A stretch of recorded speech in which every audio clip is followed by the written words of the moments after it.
This is Ben with bkashaaudio.com, and in this video I have a VCV Rack song patch that I've been working on, and I'm going to do a little performance with it and then explain how everything is put together.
Okay, so that was a brief demonstration performance. Now we'll jump into the details of the patch. So I'm going to zoom in here at the top and start at the MIDI CC module. So the MIDI CC module is what is used to allow the Max 49 to control the patch. I've just MIDI learned the buttons and faders down here, and those are being used to drive a Mute 8, which is controlling what sounds are enabled and disabled. So if I switch to layer 3, and I'm just going to double tap this last button, that will begin running the clock, which will run all our sequences. And it's important to note that it also resets all the sequencers so they're in sync. So I'll double tap that to start the clock.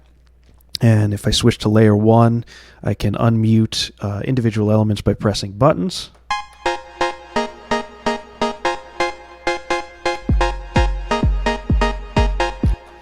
So that's how the muting and unmuting works. If we move to the right, we have our reverb and 2 different delays, which are part of the aux return. And I send a couple different things to those. I believe the snare, the plucks, and then the bell and lead line.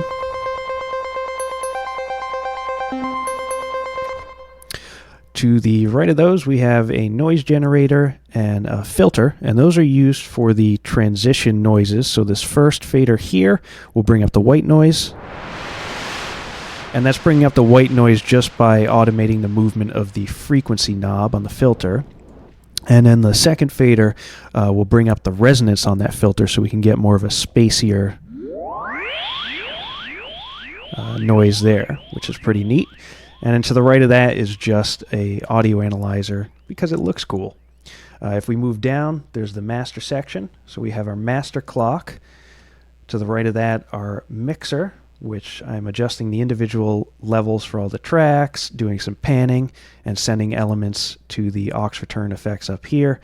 And then to the right of that, we have our audio output, which is via jack audio. And if we look at my jack settings, I've actually got the buffer size pretty high. It's 2048. You should be able to see a pretty big delay from when I move the filters on the keyboard to when the audio effect actually happens. That's just because it's such a large patch. And I'm still actually getting a couple X runs, but nothing too bad. Anyway, we'll move down. So the next section is our drum section. And we've got a sequencer, and then we've got 3 trummers. The first trummer 2 is for the kick. The second trummer 2 is for the snare and the hi-hat. So there's our hi-hat. That's coming out of 3. Oh, I'm sorry, that's going to the first trummer. So ignore that. So I'm wrong. The first trummer is kick and then hi-hat together. And then the second trummer, let's see this red cable. All right, this one is going to be our snare. And then the third trummer is actually the bell sound.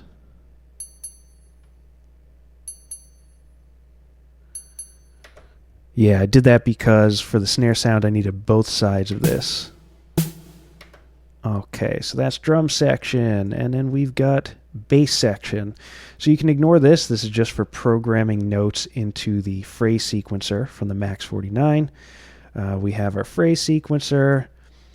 We have our even VCO, slap, ADSR, and tangents. So if I play the bass line,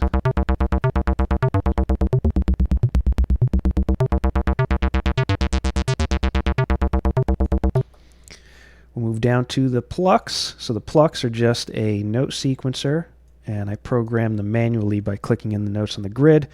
Took the 4 individual outputs into the even VCOs here, the 4 of them.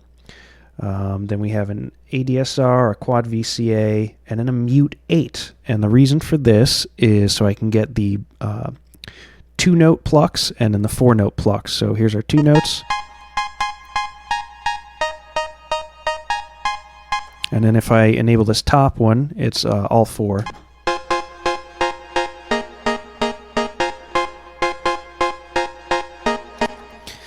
And I've also mapped a filter on the 3rd layer. So if I enable those, I have a filter on the first fader.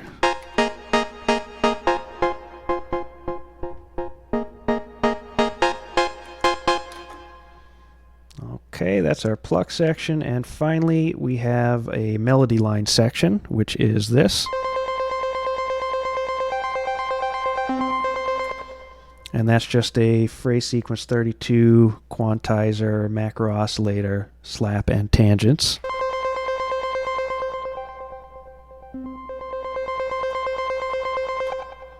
So that's the entire patch. It's almost a full song. I think I need to add in a couple more sequences, but I just wanted to do a video on it and demonstrate how you can kind of turn these VCV Rack patches into things that you can perform live. Thanks for watching, and don't forget to like and subscribe for more tutorial videos.